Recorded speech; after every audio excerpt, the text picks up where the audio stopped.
The census was the occasion. The census was the reason. The census is important. We welcome all of you to this event. This is the inaugural event of its kind. We've never been able to bring together this many minority and ethnic media from across southeastern Michigan.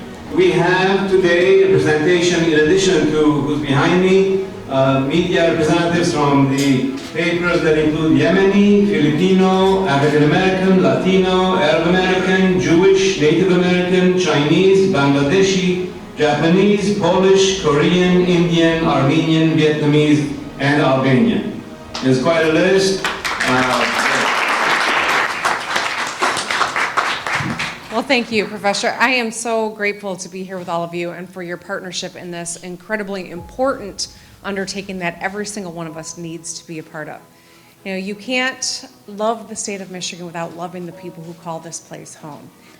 But to all of you in the media, from the ethnic and minority media, thank you for participating in this event today. Thank you for your leadership. Thank you from the city level to the state level and on the front lines.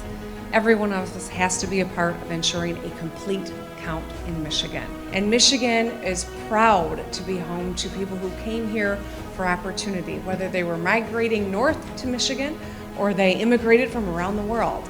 That's the greatest strength of this state. In 1980, I worked for the U.S. Census Bureau. By federal law, any information you give that census taker cannot be shared. Is this: people respond to who they trust.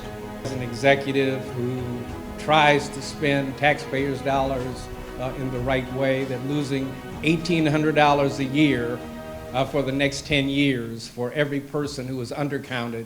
We know that minority communities are traditionally undercounted in the census, but without a strong and strategic push from trusted voices like ethnic media outlets that are here today, we may see that undercount expand exponentially in 2020. We decided that we would work with grant-making organizations like community foundations that are across the state, also United Ways, and also action agencies that are across the state that actually work with the populations that we're really trying to connect to.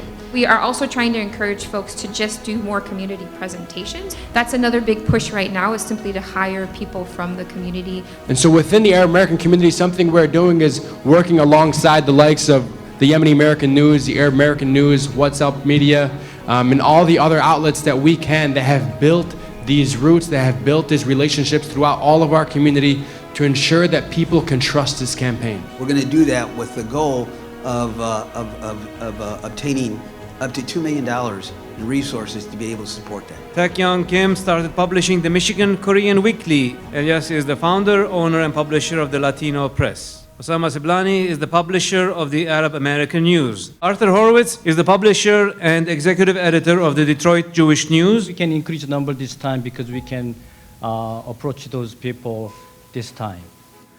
I remember 10 years ago, the census. We don't have the same fear that we have right now. That carries a lot of significance, really, of why we're here and how we came to be here in this very small hall. But I think we're going to make a huge difference for the days to come and probably the years to come. I want to just share one point as it relates to, for example, the Jewish community, because the communities that Hayg referenced are significant communities, well represented here, and also because this is about ethnic minority media, there are other communities, many other communities, as Hayg had mentioned in the very beginning, in terms of who is represented.